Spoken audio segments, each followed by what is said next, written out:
ناظرین، امریکی وزیر خارجہ نے نومبر 2021 میں مذہبی آزادیوں کی خلاف ورزی کرنے والے ملکوں کی فہرست جاری کرتے ہوئے کہا تھا کہ امریکہ ہر ملک میں مذہب یا عقیدے کی آزادی کی وکالت کرنے کے عزم سے پیچھے نہیں ہٹے گا، اور ساتھ اس نے برما، چین، آسٹریا، ایران، شمالی کوریا، پاکستان، روس، سعودی عرب، تاجکستان، ترکمانستان کو مذہبی آزادی کی سنگین خلاف ورزیوں سے متعلق خصوصی تشویش والے ممالک کی فہرست میں شامل کر دیا۔ امریکی وزارت خارجہ نے خود اپنے اداروں کی سفارشات کے باوجود بھارت کا نام اس فہرست میں شامل نہیں کیا تھا، جبکہ سارا جہان جانتا ہے کہ مذہبی عدم رواداریوں میں بھارت دنیا بھر میں سر فہرست ہے۔ مثلاً بھارت میں مسلمانوں کے ساتھ مذہبی بنیادوں پر نفرت کا یہ عالم ہے کہ انڈیا کی آبادی کا 27% ہونے کے باوجود ان کی حالت دلتوں اور آدی واسیوں سے بھی گئی گزری ہے، اور اس کا ایک ثبوت یہ ہے کہ انڈین ایڈمنسٹریشن یا بیوروکریسی میں ان کا حصہ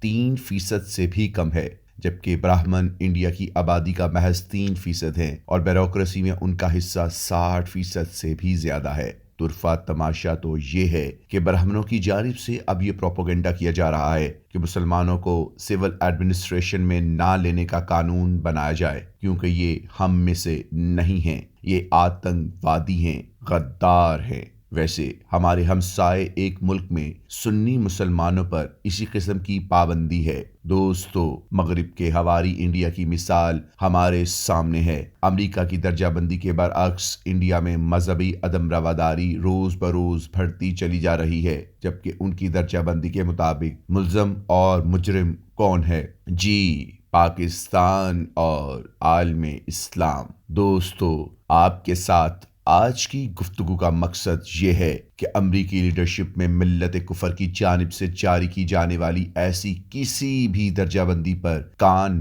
مت دھریے، کیونکہ یہ پروپیگنڈا کے اس ٹول کے ذریعے ایک تو وہ پاکستان سمیت ملت اسلام پر پابندی لگانے کا راستہ ہموار رکھتے ہیں کہ وہ جب چاہیں پابندیاں عائد کر دیں، اور اس طرح وہ مسلمان ملکوں کو دباؤ میں رکھتے ہیں۔ دوسرے، مسلم عوام پر نفسیاتی دباؤ بنائے رکھنا چاہتے ہیں کہ جیسے مسلم معاشرہ مجرم معاشرہ ہے۔ تیسرے، ملت کفر سے تعلق رکھنے والی عوام کو عالم اسلام سے مسلسل متنفر رکھنے کے لیے بھی مغرب آئے روز ایسی درجہ بندی نکالتا رہتا ہے۔